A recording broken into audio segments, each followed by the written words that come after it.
Welcome to Real Talk Med School, where we explore the highlights and challenges of medical school. Today, we're diving into the topic of women in male dominated fields with a focus on a specialty that's traditionally been seen as a boys only club, orthopedics. Despite women making up nearly half of all medical school graduates, they account for only about 6 to 8% of practicing orthopedic surgeons in the US. This stark disparity highlights systemic barriers from lack of mentorship to persistent gender biases. But change is happening, and today's guest is proof of someone who is trying to break the mold and pave her way into orthopedics. We'll talk about what drew her into the field, the challenges she's faced on both sides as a patient and now as a medical student, and her vision for a more inclusive future in medicine. Hello, everybody. My name is Firshta Saifi, Hi, my name is Katarina Nilsson. and welcome to Real Talk Med School. So, today, Katarina is here to talk to us about being a woman in male dominated fields. So, to begin, can you start by telling us where you grew up, where did you go for undergrad, and what specialty would you like to go into? Yeah. So I grew up in New Jersey, in like central New Jersey near Princeton, and I went to Northeastern University in Boston where I studied biochemistry, Mhm. and I'm interested in orthopedic surgery right now. Nice. And what inspired you to pursue a career in orthopedic surgery? So I grew up playing soccer my entire life, and I had a lot of different sports injuries, and I actually had surgery when I was in college. Oh, no way. Yeah, and so that was kind of one of the experiences I had that made me enjoy kind of the sports medicine orthopedic world. Mhm. And then I also just really loved like the biomechanics behind like working out, doing lifts, and like the way that you can change your biomechanics to like prevent injuries. Mhm. I really like all that kind of stuff. So that's kind of what drove me into orthopedics. Yeah, really cool. And do you think your experiences as an athlete shaped your interest in orthopedics and also prepared you for medical school? Yeah. Soccer was always like a really, really big part of my life. Mhm. So it definitely gave me a lot of like leadership experiences that I've had and like the ability to kind of problem solve through different like situations. And I think that aspect really prepared me for medical school. Mhm. And then as far as like orthopedic surgery, like you said, um, having had experiences with my own sports injuries, I've been able to kind of see like how I can change the way that I do like a warm up or do like a shooting drill and how that can have a big effect on like injury prevention. Mhm. And then also like rehabbing after injuries, how important that's been as well. Um, and then just overall, like with playing like a sport, um, I feel like you kind of get to learn more about your body and about like Mhm. the way that the movement kind of works for you. So that kind of all drove me to be like interested in it, and I think will prepare me because I can relate to different patients, especially like sports related injuries. I can relate to any injuries that they maybe have had in the past. Oh, wow. Okay. So it sounds like, yeah, it's definitely not just like you go into an OR and you're fixing them. You're also like talking with them afterwards and how to prevent further injuries. Yeah, Yeah. for sure. Yeah, there definitely is a lot of preventative side. Mhm. Um, and there's also like a lot after you get like a surgery and like the rehabilitation you have to do afterwards Mhm. to like make sure that you don't hurt your whatever it was in the same way. Right. So after I had like my hip surgery, they had to like shave down the bone kind of in my like for my hip. And then I also had to learn how to like best tilt my pelvis in order to prevent any future like injury. So that Mhm. like required doing a lot of like glute strengthening to like rely more on like the posterior chain instead of my anterior chain. Yeah. And I definitely think that your experience being an athlete and also having similar injuries is going to help you like have that um, patient doctor like relationship. Yeah, I Yeah. hope so at least. Yeah. And so you recently attended an orthopedic surgery conference. How was that experience for you? Yeah, it was really, really interesting. I was able to go with a few other students from school, which was Mhm. nice because then we were able to kind of go to different workshops together. But it was really interesting to hear from different doctors within the orthopedic kind of world and see what types of like prosthetics and stuff that they Mhm. use in surgeries and like robotic tools. Because we had such limited kind of experience like in medical school to that kind Yeah. of side of things. So Mhm. seeing how like they use robotics and all these things was interesting. And then there was actually this one woman who gave a talk on her experience in orthopedic surgery, sports medicine, Mm. which is exactly what I'm interested in. And she had played soccer growing up too. Oh, so it's just similar Yeah, background. exactly. Mm. So it was really interesting to see someone like have the career that I envisioned for myself, because I feel like it's rare that you get to see like women in kind of the positions that we want to go to, Yeah. since it is so male dominated. So For just like sure. hearing her perspective and that it's possible was really kind of Yeah. motivating. So at the conference, what was the ratio of men to women like, or did you not observe that at all? There were definitely a lot of guys. I actually did notice we were sitting on a panel, or I Mm-hmm. wasn't sitting on the panel, I was watching the panel, Mm-hmm. and there were five male orthopedic surgeons, older generation, talking about like doing like a total knee replacement and the different ways that they do it, because Mm-hmm. there's so much variety that I never knew about. And I like vividly remember sitting there and just being like, wow, like there's no girl on that panel. Yeah. So definitely I could definitely see it, especially like I said with the older generation. Mm-hmm. But then as kind of I went to the different workshops and other kind of panels and conference like areas, there were a lot more females, so that was great to see. And like I said, there was one like highlight like keynote speaker that was a female, and Yeah. um, it's inspiring when you get to hear like their stories and the fact that they can do it, and so can you. We see like on Instagram, like all these like ortho bros, like how much can you lift and you're an ortho bro and blah blah blah. But I always thought about like what about an ortho babe, which I Mm-hmm. feel like you are. So yeah. Thank you. So did you like notice or maybe speak with anybody who talked about their particular challenges for women in this field? Yeah, I didn't hear anyone talk about it specifically at the Mm-hmm. conference.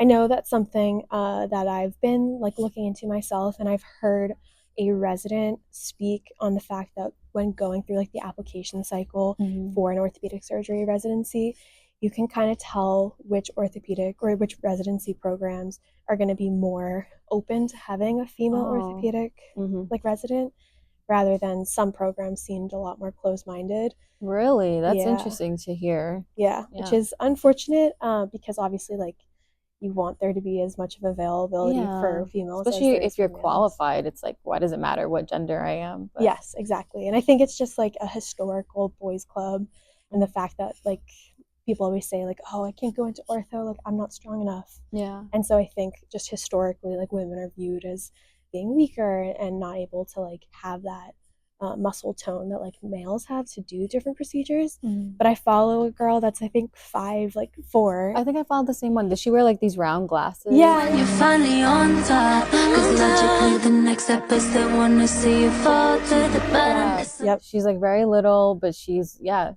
ortho babe. It's just Yeah. yeah, it's She was amazing to actually at the see. conference too. No way. Yeah. Did you get to meet her?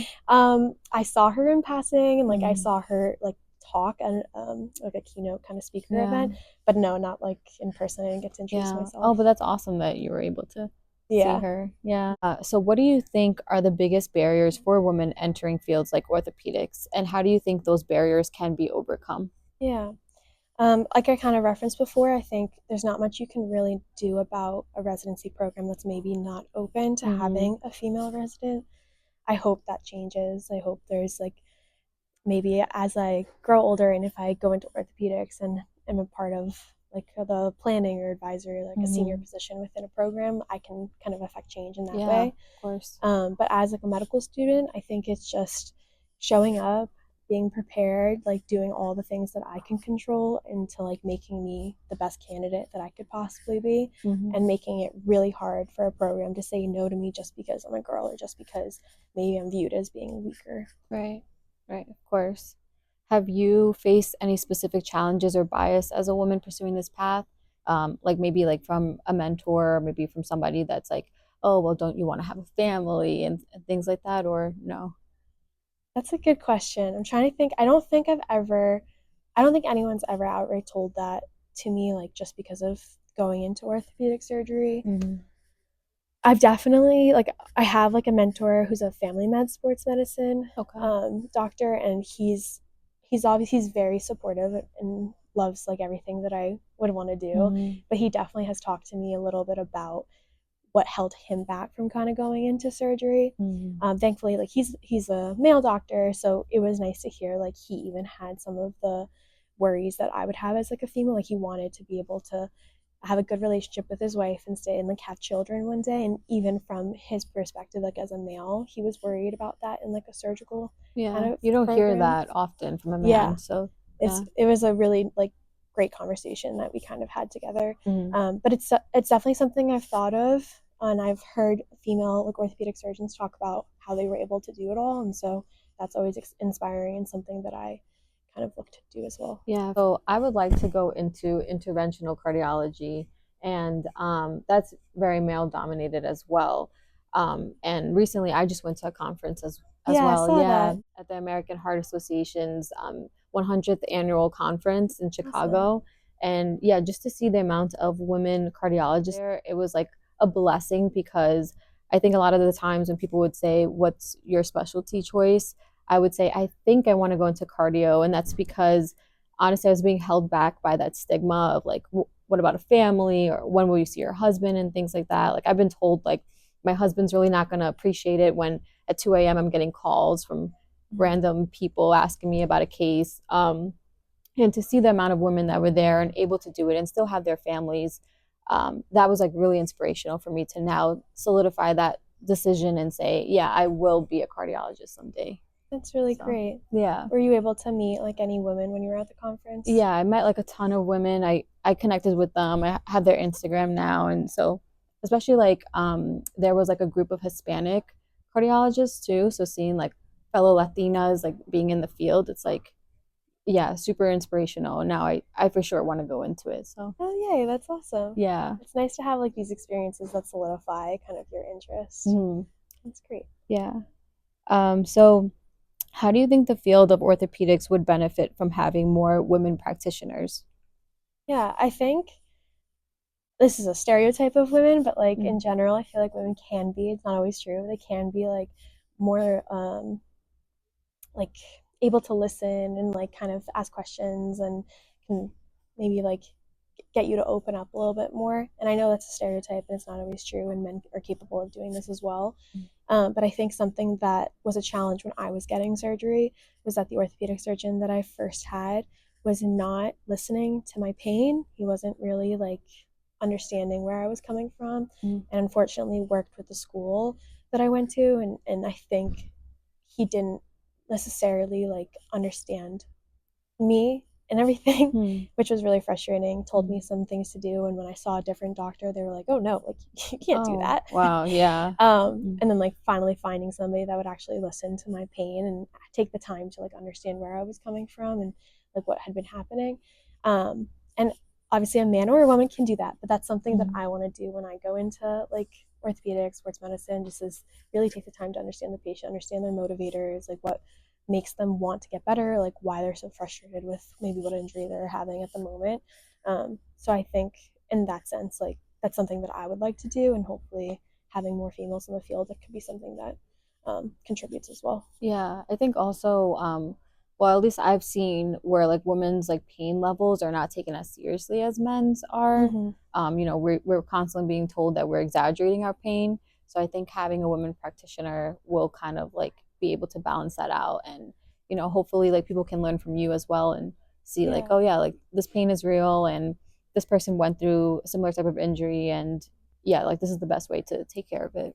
Yeah, I completely agree. Even if it's just like giving my perspective and just like Mm-hmm. the fact that I've been through something similar as a female. And also, there's research that like different things that happen in a female's body, like the menses cycle, actually can Mm-hmm. contribute to like tearing your ACL. Oh, You no have like way. a higher chance to Mm-hmm. tear your ACL if you're on your menses than if you're not. So like something Yeah. like that, I feel like maybe like men don't always think about. Yeah, It's or like care yeah, about, or care about. honestly. Yeah. So it's nice to have like a female perspective and able to like contribute ideas, because I mean we all come from different places, and so Yeah. bringing like that individuality to like a clinic I think is really important. Yeah. That's definitely why I want to go into cardio too, is because I think like the classic heart attack like symptom is like a man just like holding their chest and then also holding their arm, but Yeah. like actually heart attacks in women can look like stomach cramps, and they may mistake it for like their menses or for something else, and may say like, oh, this isn't a big deal, I'll just take an Advil and then sleep it off. And majority of women actually suffer from heart attacks and die from it from that way. Wow. Yeah. So I definitely want to go into the field and be able to do some research and change some protocols as well. That's really interesting. Yeah. Have you noticed any like discrepancies in like women producing research within cardio, like the field of cardiology? Yeah. But I think now that more females are becoming cardiologists, there are more research that's coming out. So, That's great. yeah. And so, finally, what advice would you give to young women who are considering careers in male dominated fields, whether orthopedics or otherwise? Yeah. I think like one of the most important things to do is to find like a female mentor because they exist. Like I have talked to some female orthopedic surgeons and like getting their viewpoint on different situations can be really helpful. Mm-hmm. So I think finding mentorship is like a huge thing that can be helpful.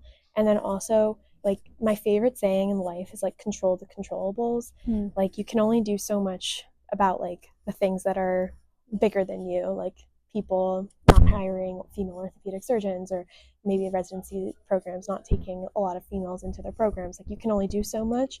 So I think for me, just trying to be like the best candidate that I could be, or like for any medical students out there, like just trying their hardest to do what they can control, studying to the extent that they can, and then making connections. I think that's like the best advice that I've been told in my life. So it's something that I live by as well. Yeah. Oh, I love that. Well, thank you so much for joining us and answering my questions. Yeah. Until next time. Bye, guys. Thanks for having me. I hope Katerina's story, insights, and determination to break barriers in the field of orthopedics serves as a powerful reminder that representation matters and every step towards inclusivity makes a difference, not just in medicine, but in every field. Thank you for tuning in, and until next time, keep pushing boundaries and challenging the norms for a better future.